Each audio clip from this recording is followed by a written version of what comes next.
Bam! Hello everyone and welcome to yet another Walkkie Talkkie with Dinnie and Virginie. On today's episode, we're going to be talking about the fact that I am walking because I have to, not necessarily by choice. So basically, this Walkkie Talkkie is about the fact that I literally have to do Walkkie Talkkie while walking in my area of Chesapeake because my car went down.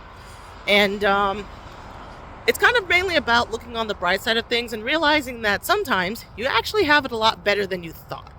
And so I'm coming into that realization as I am being forced to walk.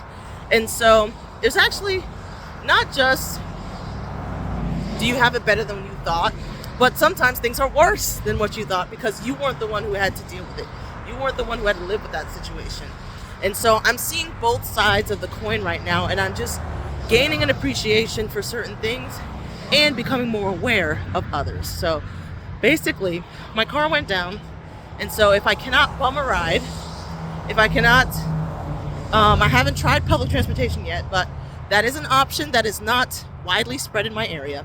And so I've been walking for a couple of days now. This is the third time that I've been walking, having a little walking adventure. And so the first time was okay. It wasn't bad.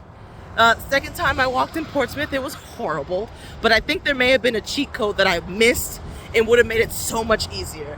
And this is number 3, and it's not horrible. And so basically, I want you to take an audit of the things you've been saying about where you live, take an audit about the things you've been saying about your life, take an audit about the things you might be saying about whether it be Chesapeake, Hampton Roads, Virginia, the United States. Take an audit about what you are saying about those things. And is it like leaning on the air of being more negative than positive? And then I want you to zoom out a little bit and consider more of a broader spectrum of what the actual reality of it is. So when I was zoomed in all the way and full of myself and selfish, I was like, woe is me. Oh my gosh, my car is down. Life sucks. It's one thing after the next. I can't afford to fix it. This sucks. This is horrible. This is just life, just lifing all over me in the negative sense. But now that I've actually been forced to confront it, been forced to adapt, been forced to live with it, and continue living despite what has happened, I'm realizing things aren't as bad as I thought.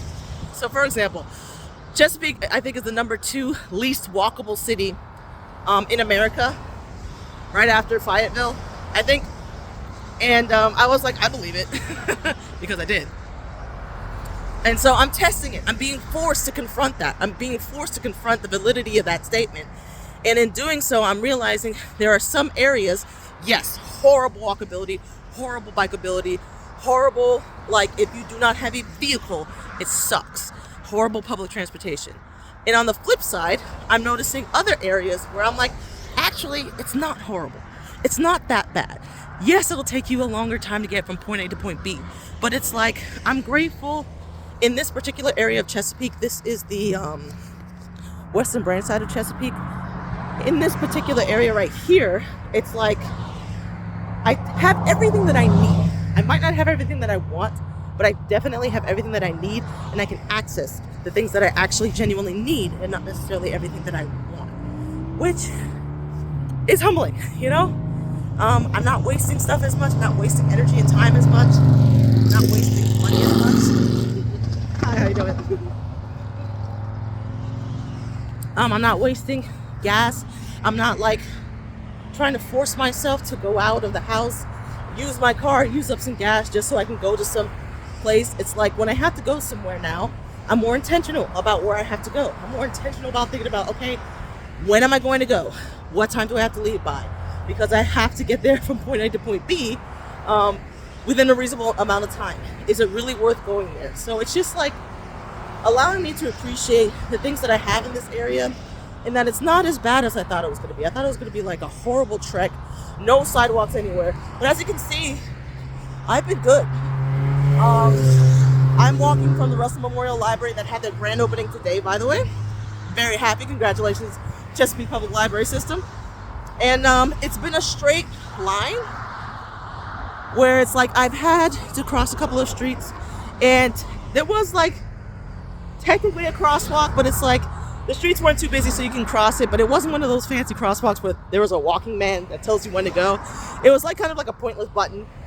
I mean, there's a button, but you better hope that the light actually turns. But it's not horrible, you know? I can still get from point A to point B. Now, I'm going to show you like little, like maybe annoyances that might come up. So like stuff like this, just like slight annoyances that come up is like when the sidewalk like narrows because of like random stuff, like a bunch of dirt or grass has overgrown on it, or there's a bunch of these stupid things in the way. Slight annoyances that are inconvenient, but like I can still persevere through it, I can still make it through it, and it's still like not gonna ruin my day or anything like that. The main reason why stuff like this annoys me is because, for instance, on the opposite side of the road, there was someone who was in an automatic wheelchair, a motorized wheelchair. And so I'm like, the reason why stuff like that irks me is because for people like that, how are they supposed to traverse that, you know? So that's just like, it's not really annoying to me because I have to walk through it. It's because of like people who don't have a choice but to go around in it, that it would really inconvenience. It genuinely cause a problem for them and they wouldn't be able to do it very well. That's why it annoys me. But it's like I said, for me personally, it is not that bad. And so it's like when life hands you lemons, are you going to cry about it? Or are you going to make the lemonade? Are you going to zoom out and be like, wait a second, this is a good thing? In some aspect, are you going to search for the good? Are you going to find, what is the silver lining in this? What is the lesson that I'm supposed to be learning in this? What is the new life experience that I'm supposed to be gaining as a result of this forced life experience that I am having right now? What lessons are there to be learned in our downturns, in the lower ends of the scoop, of the roller coasters in life, in the dips of life, you know? What is there to learn in those moments? And are you learning what you need to learn in those moments? And the more I am Dinnie and Virginie, the more adventures I have, the more of this life roller coaster that I'm on, the more I'm learning that everything is a learning moment. And this for me was just an eye-opening moment in which I was being selfish and I was like, woe is me, everything sucks, everything's attacking me, everything's going horrible, it's one thing after the next because my car went down, I can't afford to fix it, I don't have a job, how am I going to pay for it? When really, if I took a moment, zoom out, after really like continuing to live my life after the fact, because I don't have a choice, it's not that bad. And so now I'm getting more exercise because I have to walk more, which is great for me. So if I end up being so diesel at the end of this, guys, you know why? It's because I don't have a car. I'm confronting city issues, inner city issues, when it comes to public transportation, when it comes to sidewalks, when it comes to bike lanes and stuff like that. I'm confronting that with my own life experience now.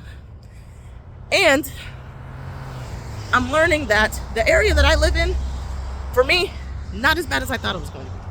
And so it's like, seriously, I love living in Chesapeake. I love the Peak of Excellence. We're not perfect. We have a long way to go. In here, in Chesapeake, in Hampton Roads, in Virginia, in the United States, we have a very long way to go. And we're never going to be perfect. However, I'm learning to appreciate the things that we do have now more than ever before. And so, basically, I just want you guys to know it's not as bad as you think. It might be horrible. It might be bad. But if you search for the good, if you search for the silver lining, if you search for what lessons are meant to be learned, how are you meant to grow, how are you meant to get better as a result, you'll find something. And I just hope that you lean into that instead of the woe is me, instead of the darkness, instead of the oh, life is against me mentality. Lean into the light. So shine your Virginianite light so bright. And I hope you guys are having a wonderful, beautiful, blessed one. And until next time, all I have to say is, Dinnie out.